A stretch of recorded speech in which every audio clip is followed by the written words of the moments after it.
यहाँ पे हम अकाउंटिंग स्टैंडर्ड्स देखने वाले हैं। कुछ क्वेश्चंस हैं, हम उन क्वेश्चंस से डील करेंगे जो हमारे एग्जाम्स में पूछे जाते हैं। उस कुछ टाइप के क्वेश्चंस वो हम इसमें डील करने वाले हैं। यहाँ पे आप देख सकते हैं question 1, question 2, question 3, question 4, 1 by 1 करके हम इन सारे क्वेश्चन से डील करेंगे। सो बेसिकली अकाउंटिंग स्टैंडर्ड, सबसे पहला क्वेश्चन, अकाउंटिंग स्टैंडर्ड्स क्या है? अकाउंटिंग स्टैंडर्ड्स एक रिटन पॉलिसी डॉक्यूमेंट है। एक अकाउंटिंग स्टैंडर्ड्स क्या है? रिटन पॉलिसी डॉक्यूमेंट्स है, डॉक्यूमेंट है। इसके हिसाब से आप क्या करते हैं, ये फाइनेंशियल स्टेटमेंट में आपको आपको आपको आपके ट्रांजैक्शंस को किस तरीके से डिस्क्लोज करना है, डिस्क्लोजर रिक्वायरमेंट्स क्या क्या हैं, क्या क्या चीज़ें डिस्क्लोज करनी ज़रूरी हैं, ये सारी चीज़ें हमारे को अकाउंटिंग स्टैंडर्ड बताता है। ये हमारे फाइनेंशियल स्टेटमेंट को क्या करता है, स्टैंडर्डाइज कर देता है।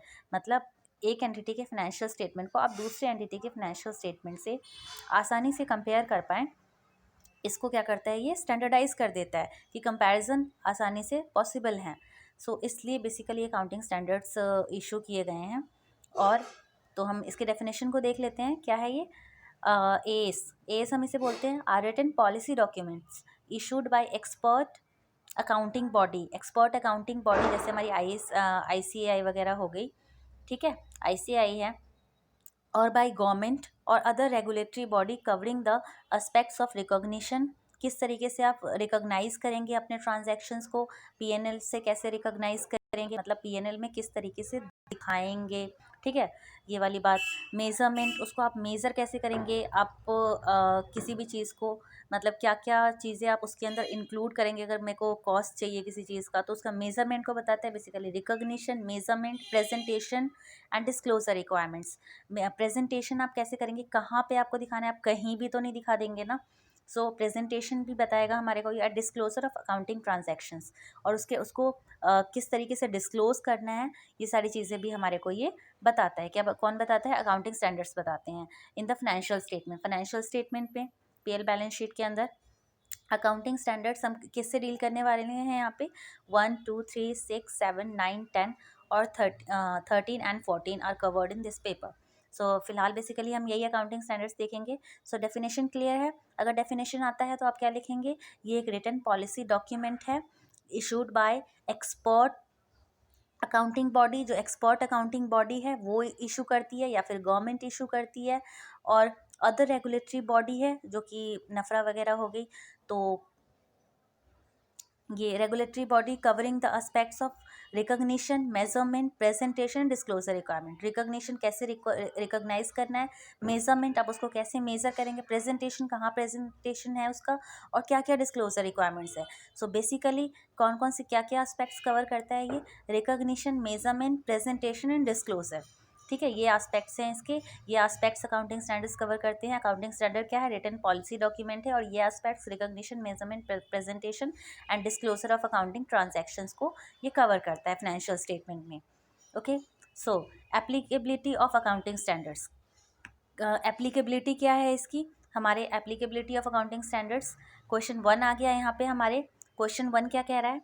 What are the issues with which accounting standards deal. क्या क्या ऐसे इश्यूज हैं जिससे अकाउंटिंग स्टैंडर्ड्स डील करता है? कौन कौन से इश्यूज हैं जिससे अकाउंटिंग स्टैंडर्ड्स डील करता है, ठीक है। जैसे आप किसी से डील करते हैं ना, किसी इशू पे ही तो डील करते हैं, तो वही क्या क्या इश्यूज हैं जिस पे अकाउंटिंग स्टैंडर्ड्स डील करता है। So accounting standards deal with the issues of recognition of events and transaction in the financial statement. किस तरीके से आप ट्रांजैक्शन को रिकॉग्नाइज करेंगे? जैसे पीएल में एग्जांपल ले लेते हैं, प्रॉफिट एंड लॉस अकाउंट में कैसे आप रिकॉग्नाइज करेंगे, किन ट्रांजैक्शंस को आप रिकॉग्नाइज करेंगे, ठीक है, उसके बारे में हमारे को बताता है। रिकॉग्निशन ऑफ इवेंट्स के बारे में बताता है एंड ट्रांजैक्शंस, ठीक है, कैसे आपको रिकॉग्नाइज करना है इवेंट्स को एंड ट्रांजैक्शंस को in the financial statement. Measurement of these transactions and events, देखो जो डेफिनेशन में हमारे था ना, एस के recognition, measurement, presentation and disclosure, वही है, उसी से इन्होंने पॉइंट्स बना दिए। सो रिकॉग्निशन है, रिकॉग्निशन किस चीज़ का? इवेंट्स का एंड ट्रांजैक्शंस के रिकॉग्निशन को, फर्स्ट पॉइंट। मेजरमेंट भी किसका करेंगे हम? ट्रांजैक्शन एंड इवेंट का करेंगे। रिकॉग्निशन भी किसका करेंगे? ट्रांजैक्शन एंड इवेंट का। प्रेजेंटेशन किसका करेंगे? ट्रांजैक्शन एंड इवेंट का करेंगे। 3 पॉइंट यही हो गए।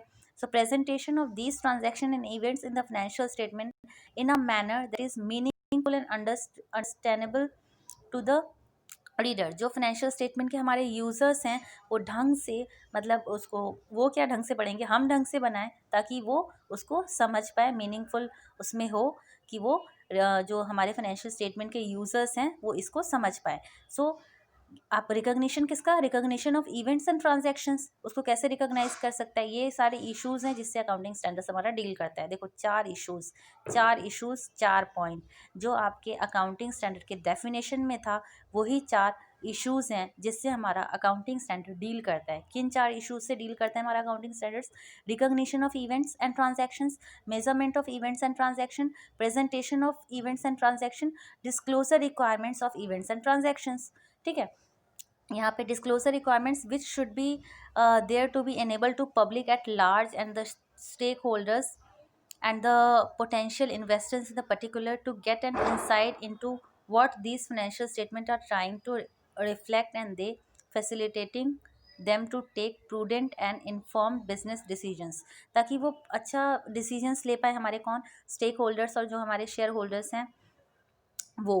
तो ये क्या बताता है, ये डिस्क्लोजर रिक्वायरमेंट्स को भी बताता है हमारे, जिससे कि उन मतलब जो हमारा फाइनेंशियल स्टेटमेंट है ये ट्रू एंड फेयर व्यू दिखाए। सो ये 4 पॉइंट्स हैं, 4 इश्यूज से हमारा अकाउंटिंग स्टैंडर्ड डील करता है। Recognition of events and transaction, measurement of events and transaction, presentation of events and transaction, disclosure requirements किसका, इवेंट्स एंड ट्रांजैक्शंस का, सो दैट हमारे स्टेक होल्डर्स हैं वो एक अच्छा डिसीजन ले पाएँ।